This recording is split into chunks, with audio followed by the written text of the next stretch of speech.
Boss, baka pwedeng pahugasan na kami. Kaninang umaga pa kami nandito. Tapos na yung tanghalian eh. Buti nga kayo, kanina lang umaga. Ako kagabi pa nandito. Pinaglutuan ako ng tosino tapos di man lang ako binabaran. Priority pa din kami. Palagi kaming nasa bibig nila, boss. Kaya dapat palagi kaming malinis. Puro kayo reklamo, mag-relax na lang muna kayo dyan.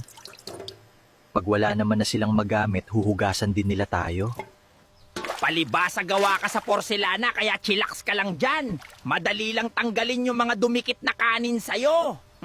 I have a sensitive skin, kaya ganun. Isang maling hawak lang sa akin, basag na ko. Palibasa kasi ang gagaspang ng mga balat nyo.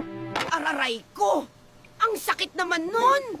Oo nga, hinay-hinay sa salita. Sensitive ang emotions namin. Magsitahimik kayo. Ako din naman ang dadampi sa inyo. Dapat lang na wag na kayo hugasan para di ako madumihan. Ay, sorry na.